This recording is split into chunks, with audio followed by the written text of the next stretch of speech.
Doctora Sandra, bienvenida. Qué éxito tenerte por aquí. Gracias, Lucas. Gracias a la sociedad por invitarme y a ustedes por estar aquí esta mañana. Espero que la disfruten. Primero aclararles, médica general, trabajo en cuidados intensivos desde hace 18 años. No soy anestesióloga. Mi pasión por el café y por la medicina me hicieron investigar. Hace un tiempo me dijeron para una cirugía, no puedes tomar café desde la noche anterior, y siempre me quedó la duda. Entonces, si me equivoco con algún término de anestesia, ustedes me tienen un poquito de paciencia.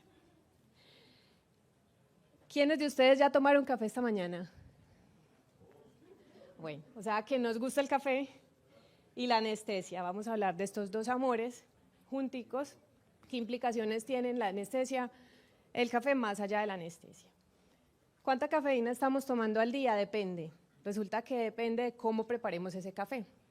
Asumiendo que ese café sea de calidad, cómo lo preparemos va a cambiar el componente en la taza.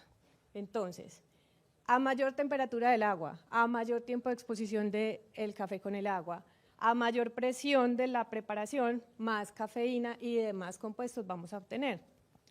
Pero va a influir también si tiene filtro de papel o no tiene filtro de papel, y esta es la tabla con la cantidad de cafeína que tiene cada una de las preparaciones. En el volumen en que en realidad no lo tomamos, pues porque siempre se ha dicho el espresso es el que más cafeína tiene, sí, pero nos tomamos 1 onza. Eso significa que el que más tiene finalmente es un cold brew. A pesar de que se hace filtrado en frío, el agua no está caliente, pero es mucho tiempo de exposición a en contacto con el agua. ¿Listo? Si nosotros nos tomáramos esos mismos 250 mililitros, que es una taza de expreso, imagínense entonces cuánta cafeína tendríamos. Una cosa es el café en la anestesia y otra cosa los anestesiólogos y el café. Siempre se ha dicho que los anestesiólogos toman demasiado café. Esta gente dijo, los franceses y los escandinavos vamos a medir, y resulta que en promedio los anestesiólogos franceses y escandinavos se toman entre 4 y 5 tazas de café al día, y el promedio de la gente se toma de 1 a 2 tazas, o sea que el doble de la población en general. ¿Y qué pasa con eso? ¿Qué importa? Resulta que nosotros, como médicos, tomamos mucho café, pero el resto de la gente también. ¿Qué significa? Que lo más probable es que cuando los pacientes llegan a la cirugía, ya se han tomado por lo menos un cafecito en ayunas. Y entonces, ¿están en ayunas o no están en ayunas cuando llegan a cirugía? Depende. ¿Cuánto tiempo necesita de ayuno un café? Entonces, según las guías españolas y colombianas, 2 horas, porque se considera que el café negro es un líquido claro. Si miramos todo el recorrido histórico de las guías de anestesia, siempre se ha considerado que el café negro es un líquido claro, por ende son 2 horas de ayuno. En la última actualización del 2023 de la ASA, dice que el café es un líquido claro no calórico, que hasta aquí no se habían mencionado las calorías, simplemente se definía porque fuera no particulado, fuera transparente, ¿sí? Entonces, si ellos dicen hasta ahí que se puede tomar café negro porque es un líquido claro, pero ¿cómo así que un líquido claro si el café es oscuro? Entonces, sí es un líquido claro. ¿Qué define un líquido claro? Entonces, nosotros aquí tenemos que hubo un anestesiólogo en el 2000 que le mandó una carta al editor diciéndole, venga, no, saque el café, por favor, de los líquidos claros, que es que el café es oscuro. Y la respuesta de ellos fue contundente con estudios que mostraban que una taza de 240 mililitros administrada antes de la cirugía no alteraba el volumen gástrico ni el pH, no aumentaba el volumen ni alteraba el pH, entonces por eso se consideraba un líquido claro, cumplía los criterios de líquido claro. ¿Qué pasa entonces con los líquidos en el estómago? En este estudio, en esta revisión, de fisiología del vaciamiento gástrico, vieron que no es solamente el volumen gástrico, ni el pH, ni si es particulado o no es particulado el líquido, sino el contenido calórico que tenga ese líquido. Y en esta revisión muy bonita vemos por ejemplo acá, 600 mililitros de una bebida que tiene 30 calorías por cada 100 mililitros, a la hora, tiene un comportamiento prácticamente igual al agua, y es que ya casi se vació todo el estómago. Mientras que si cogemos los mismos 600 mililitros, pero le ponemos 75 calorías por cada 100 mililitros, a la hora todavía tiene 400. ¿Y por qué? Porque fisiológicamente los receptores encargados del vaciamiento gástrico que están en el intestino delgado tienen una rata de hacerlo y es a 200 calorías por hora. Entonces, por volumen que tenga, va a 200 calorías por hora. Y entonces, ¿qué pasa si el paciente dice, es que me lo tomé con leche? Entonces ya no está en ayuno, ya rompió el ayuno. Todo mal. Resulta que tradicionalmente ha sido considerado como un sólido la leche entera, por el contenido de proteínas y el contenido calórico. Entonces aquí vemos que hicieron este estudio, le dieron 175 mililitros de café 2 horas antes, a uno les dieron café negro, a otros les dieron café con 20% de leche entera y a otros 50% de leche entera. ¿Y qué encontraron? Que 2 horas después no había inferioridad, era un estudio de no inferioridad. O sea, que darle leche hasta el 50% del volumen no dejaba mayor residuo gástrico que darle el café negro.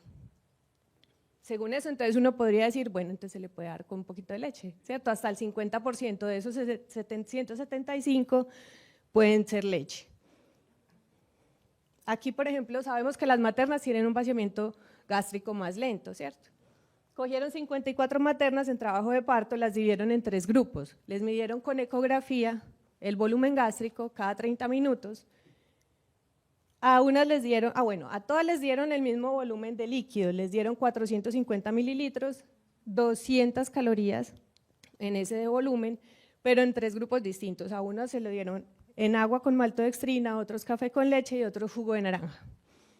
¿Qué encontraron ellos? Que a la hora y media todos se habían comportado igual.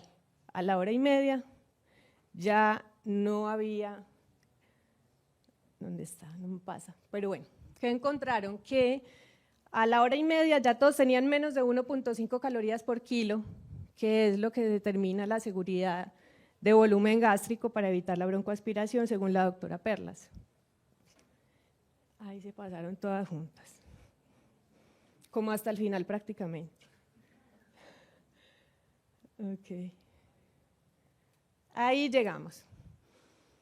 ¿De qué va a depender los componentes del café? De muchas cosas. El café que nosotros tomamos viene de Etiopía, es una variedad arábica. Los principales árboles del café son arábica y robusta. Robusta es el de Brasil, el arábica es de Colombia. Tienen componentes diferentes. Robusta tiene más cafeína, el arábica tiene menos cafeína, tiene más clorogénicos, el robusta que el arábica. Es mucho más productivo, da muchas frutas, es más resistente a las enfermedades, pero no tiene tantos componentes alifáticos aromáticos, por ende no sabe tan bueno. ¿Qué hace entonces la cafeína en el cuerpo? La cafeína es el principal componente o el más conocido, es muy importante del café. Su principal efecto es una metilxantina, se metaboliza en el hígado, en la P450, se elimina por el riñón. Su principal efecto farmacodinámico es que inhibe competitivamente el receptor de adenosina. ¿Por qué? Es muy fácil para él, porque su composición química es supremamente parecida. Entonces lo que hace es que se liga a los receptores inhibiendo el efecto de la adenosina. La adenosina es un producto que queda de la producción de energía, de producción de ATP. Por ende hay en todas las células del cuerpo, prácticamente, porque todas están metabólicamente activas produciendo energía para su funcionamiento. Lo que hace que se conozca la adenosina como la encargada del cansancio. En el transcurso del día se va produciendo, se va acumulando y es la encargada de producir todas estas acciones. Entonces, ¿qué hace la cafeína? Todo lo contrario. Broncodilatación, degranulación de neutrófilos, excitación mental, taquicardia, hipertensión. Entonces, ¿todo esto qué quiere decir? Es bastante probable que tengamos interacciones con la anestesia. Por ejemplo, ¿será lo mismo darle anestesia o inducción anestésica a un paciente que crónicamente consuma mucho café o uno que consuma café de vez en cuando o no consuma café, será igual.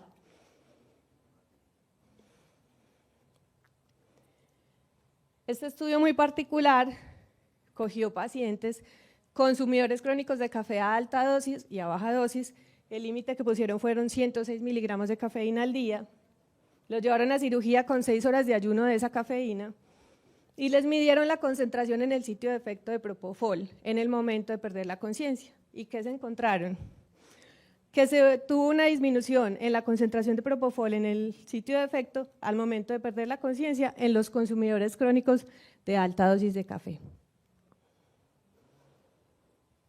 Este estudio lo que quería evaluar era si la cafeína administrada en las maternas antes de la cesárea podía disminuir el riesgo de hipotensión intraoperatoria.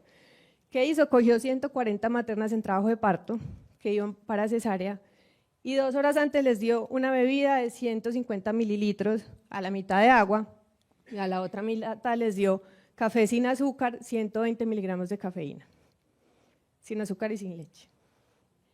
¿Quiénes no entraron en el estudio? Las maternas que desde antes de la cirugía ya se tomaban 2, 3 tazas al día o más. Esas quedaron por fuera. Porque la idea era mirar como un bolo de café antes de, no la que ya venía sensibilizada a la cafeína. ¿Qué hicieron? Midieron las variables hemodinámicas cada 3 minutos durante 15 minutos y luego cada 5 minutos hasta que se terminaba la cirugía. A todas les hicieron todo bien, le pusieron la cocarga, no le pusieron el opioide, o sea, todas estaban bien manejadas. Y al final, ¿qué encontraron?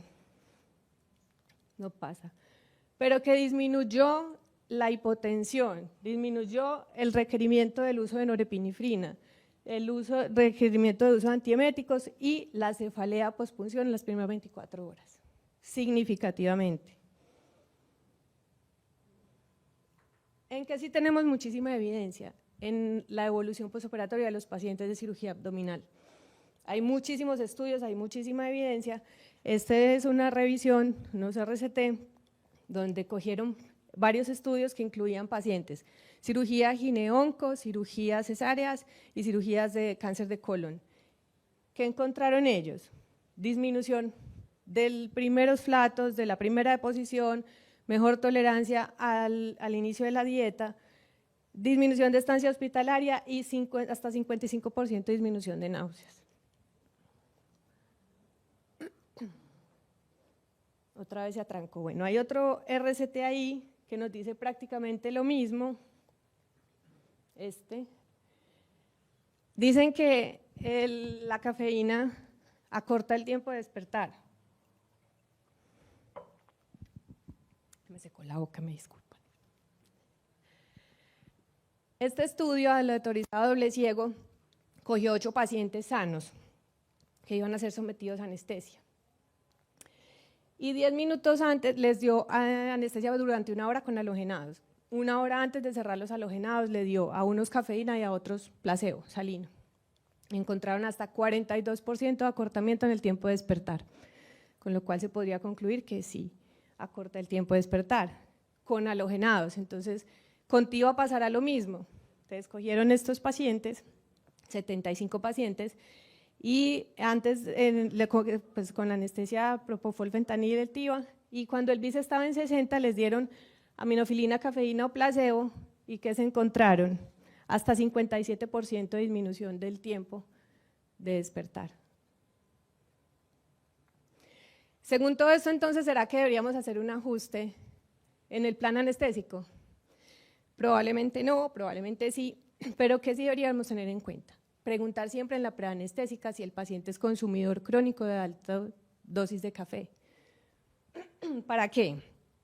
No hacer una suspensión abrupta, para que evitemos un síndrome de abstinencia, que nos va a aumentar el dolor, la cefalea, el disconfort del paciente.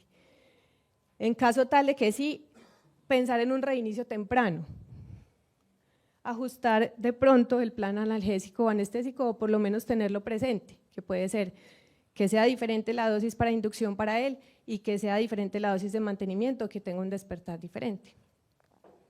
Tener claridad entonces que si es un líquido claro aunque sea oscuro, y que el ayuno son 2 horas para poderlo consumir.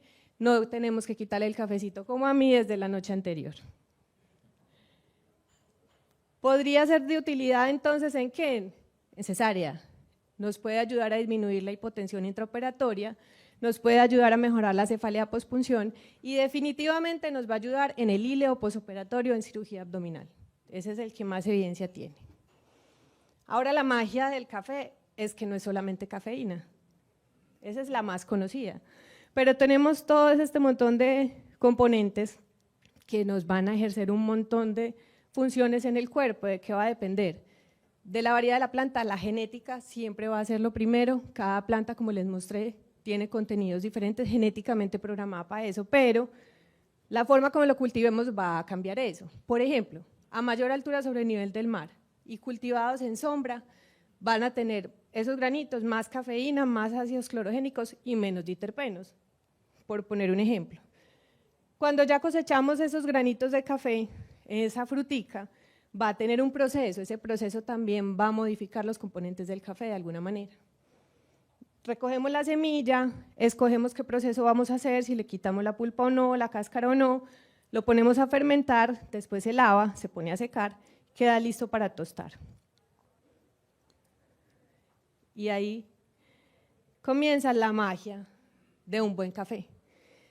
¿Qué contiene un café? Casi lo mismo que nosotros: lípidos, proteínas, carbohidratos, ácidos, bases, y ellos, a diferencia de nosotros, componentes alifáticos aromáticos, que son los que le dan el olor y el sabor rico. La mayor porcentaje son carbohidratos, 35%. Todo ese montón de componentes entran a nuestro cuerpo y prácticamente llegaron a un parque de diversiones. Tienen mucho que hacer ahí. Entonces, además de la cafeína, vamos a hablar de otros 3 muy importantes. Ácidos clorogénicos. Los ácidos clorogénicos, no les voy a explicar pues todo el mecanismo de acción porque miren, tiene 1000, entonces nos quedaríamos aquí todo el día, pero a partir de cada uno de estos mecanismos vamos a encontrar todos estos beneficios: antihipertensivo, antiinflamatorio, antiesclerótico, antidiabetogénico. Los diterpenos son componentes lipídicos del café. Los principales son café, estólica o eol. Tienen estos efectos también por múltiples vías, pero con estos hay que tener algo en cuenta, y es que como son derivados lipídicos, son hiperlipemiantes. Entonces, nuestros pacientes con dislipidemias, lo más recomendable es decirles que se tome su café, no le vamos a quitar el café, hágalo filtrado. ¿Por qué? Porque por el tamaño molecular se queda en el filtro de papel. Entonces, no le va a pasar a su taza y no le va a aumentar el colesterol. Otra vez se atrancó. Bueno, las trigonelinas son unos precursores que están en la molécula del café, que a la temperatura de tueste se van a transformar en vitamina B3 y nicotinamida, que es la forma activa de la vitamina B3. Por todos estos mecanismos ellos van a hacer muchas funciones, pero para nosotros en anestesia lo más importante es que es neuroprotector. En los ancianos nos va a ayudar mucho a disminuir el delirium posoperatorio. Modula la excitabilidad neuronal, con lo que nos va a ayudar al control de la analgesia. Ya todos ustedes saben incluso que vienen los medicamentos acetaminofén y ibuprofeno con cafeína, en este caso la trigonelina potenciaría si en lugar de darle cafeína sola le damos café. Es antiinflamatorio y antioxidante. Entonces, con toda esta maravilla, esta panacea encontramos aquí. Nos vamos a tomar todo este café todos los días porque, mejor dicho, encontramos magia. Pues no todo es tan bueno, y resulta que existen toxinas desde el cultivo del café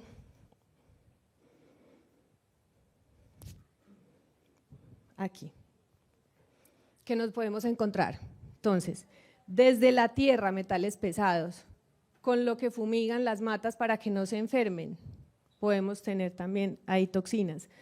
Durante todo el proceso es muy importante controlar la actividad del agua en ese grano de café, porque si hay exceso de ese agua, va a haber mucha humedad y les va a dar moho, y ese moho produce toxinas, que en diferentes partes desde el proceso va a enfermar el grano. Lo grave de eso es que una vez enfermo el grano, ya no hay forma de que eso se revierta, incluso con el tueste, es resistente al tueste. Y durante la tostión tenemos otras toxinas. Ese es el peligro de un mal café. Un café que no tiene control en su cultivo, que no tiene control de agua, nos puede producir aflatoxinas, ocratoxinas en cada parte del proceso. Entonces tenemos que tener mucho control en ese proceso del café. ¿Qué pasa durante el tueste? Una cantidad de reacciones químicas que nos van a transformar los componentes. Entonces, las más importantes, la caramelización de los azúcares que nos va a dar el color, el olor y parte del sabor. Las melanoidinas son las encargadas de eso. Pero además va a haber síntesis de unas proteínas, va a haber otra formación de ácidos, otros compuestos. El problema es que a partir de los 120 grados centígrados se van a producir acrilamidas. ¿De dónde salen las acrilamidas? Ellas salen de esos azúcares que ya dijimos que es el mayor componente del café, con residuos de proteína. Se van a juntar y van a producir estas toxinas. Se metabolizan en el hígado, se acumulan en el hígado y en el riñón. Tienen un problema y es que ellas se glican a la hemoglobina y viajan por todas las células haciendo daño celular y son procancerígenas. Y se glican también al ADN, con lo que también hacen mutación genética. Todos los alimentos que se cocinen a más de 120 grados están ricos en acrilamidas. Los que más tienen son las papitas fritas, porque el almidón de la papa es el azúcar que más forma acrilamidas al momento de freírlo en el aceite, que es por encima de 120 grados. ¿Cómo podemos disminuir esta toxina? Tueste máximo medio. Con ese tueste medio garantizamos 0.2 microgramos por gramo de café de acrilamidas. O sea, casi todo lo que hagamos a alta temperatura tiene acrilamidas, pero hay una dosis tóxica y la dosis máxima permitida para el café es de 0.4. Entonces, para que estemos tranquilos, que el café que nos estamos tomando es saludable, no pasar de un tueste medio. Muchísimas funciones, no me voy a detener, miren todo esto, prácticamente el noni. Pero en esta sí, este estudio muy bonito demostró riesgo cardiovascular con café. ¿Qué se encontraron en conclusión? Es que no es lo mismo cafeína que café. Si usted mira solamente los efectos de la cafeína, claro, taquicardia, hipertensión, pero si usted mira que además tiene todos esos otros componentes que por otras vías metabólicas me va a producir otros efectos antioxidantes, antiinflamatorios, antidiabetogénicos y toda la cuestión, usted mira todo en conjunto y el riesgo cardiovascular mejora con el consumo de café.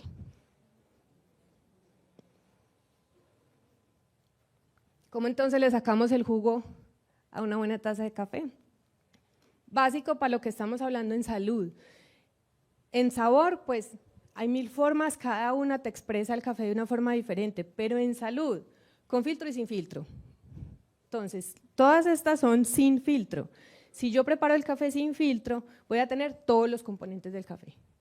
Si yo preparo el café con filtro, no voy a tener la misma cantidad de cafeína, va a disminuir la cantidad de ácidos clorogénicos y no voy a tener diterpenos. Por ende, esta es la recomendación para los pacientes con dislipidemia. Conclusiones. El café es una bebida más compleja de lo que pensábamos, más de 1000 componentes metabólicamente activos, supremamente beneficioso para nuestra salud desde que tenga un proceso, trazabilidad, por eso es muy importante preguntar siempre por la trazabilidad de ese café y saberlo escoger y saberlo preparar.